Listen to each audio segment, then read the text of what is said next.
rubro-negra, sejam bem-vindos ao canal Flamenguista. Já peço que se inscreva no canal, deixe o like e ative o sino de notificação.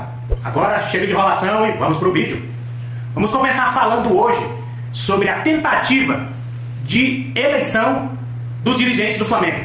Cacau Cota e Marcos Braz, os dois dirigentes do Flamengo, eles que não foram eleitos como vereadores pela cidade do Rio de Janeiro. Cacau Cota tentava sua candidatura pela primeira vez, e Marcos Braz, ele que já foi eleito uma vez, atualmente ele é vereador da cidade do Rio de Janeiro, mas dessa vez ele não conseguiu a sua reeleição. E os dois não conseguiram as cadeiras na Câmara de Vereadores da cidade do Rio de Janeiro. Isso eu acho bom, por quê? Eu acredito que quando o cara tem um cargo importante dentro de um time como o Flamengo, ele não deve se envolver com políticas. Políticas públicas eu estou falando, tá? Ele não deve se envolver com políticas. Isso porque ele tem que ficar se dividindo entre outro trabalho, que no caso é como vereador e como dirigente do Flamengo. Isso acaba demandando tempo. Então, eu acredito que se ele é pago pelo Flamengo, ele tem que ser exclusivamente funcionário do Flamengo. Mudando de assunto agora, vamos falar um pouco sobre a convocação, digamos assim, que de última hora, de Fabrício Bruno. O zagueiro rubro-negro foi convocado pelo técnico Dorival Júnior, depois que Éder Militão foi cortado. Ele que sofreu uma lesão, jogando pelo Real Madrid, e Fabrício Bruno foi convocado no lugar dele. Eu espero que o Fabrício Bruno não entre muito em campo, até para não se desgastar muito, né? Ele que foi convocado para disputar 2 partidas pela seleção brasileira, uma contra o Chile e outra contra a seleção do Peru.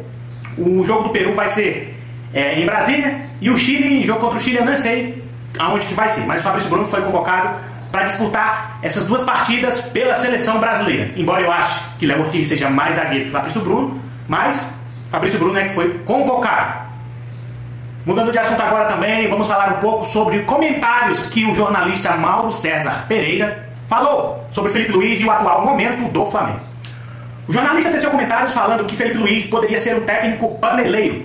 Isso porque muitos jogadores do atual elenco do Flamengo jogou com ele, são amigos dele, né? E ele alegou que alguns jogadores, principalmente como Gabigol, Gerson, o próprio Pedro e Arrascaeta, poderiam não respeitar o jogador. Eles iriam usar isso como uma desculpa, amigos e não profissionalismo. Era isso que o Mauro César quis falar. E também falou que a mídia e a torcida do Flamengo estão muito iludidas por pouca coisa. Eu sei que é só um começo de trabalho do Felipe Luiz, são apenas 2 jogos, foram 2 jogos e 2 vitórias, ganhando bem, tá? Um jogo contra o Corinthians e outro jogo contra o Bahia. E o Felipe Luiz mudou a cara do Flamengo. Até 2 semanas atrás, quando era o Tite, o treinador do Flamengo era um. E hoje, atualmente, com apenas 2 jogos, o Flamengo é outro. É completamente diferente o Flamengo do Tite e o Flamengo do Felipe Luiz. Eu gosto muito do trabalho e respeito o trabalho do jornalista Mauro César Pereira. Acho ele muito sensato, mas dessa vez eu vou discordar com ele. Porque é nitidamente o desenvolvimento do Flamengo. O desenvolvimento do Flamengo é nítido. Está estampado. O time do Flamengo era um com o Tite e hoje com o Felipe Luiz é outro. Eu acredito que o Felipe Luiz é um técnico extremamente profissional. Ele não vai se deixar levar por amizades. Como o Tite, mesmo alguns jogadores do Flamengo estando em baixa, em má fase, o Tite mantinha o jogador. Uma coisa clara disso era o Rossi, titular do time absoluto, contratado para ser o titular. E o Matheus Cunha, que teve a oportunidade de ser goleiro titular do Flamengo e não aproveitou. Tanto que na Copa do Brasil era o Matheus Cunha e na Libertadores era o Rossi. Isso não tem lógica. O Matheus Cunha já teve a chance de se provar no Flamengo, assim como o Hugo também teve. Se não precisasse contratar outro goleiro, Matheus Cunha seria titular até hoje. O Flamengo só contratou outro goleiro porque entendeu que o Matheus Cunha não tinha nível para ser titular do Flamengo. E o Tite estava lá bancando Matheus Cunha como titular da Copa do Brasil. Então dá pra ver, já começa por aí. Felipe Luiz só coloca o jogador que está melhor, na melhor performance. Se está jogando mal, ele tira, saca e coloca o outro que está melhor na posição. É isso aí, nação rubro-negra. Espero que tenham gostado do vídeo.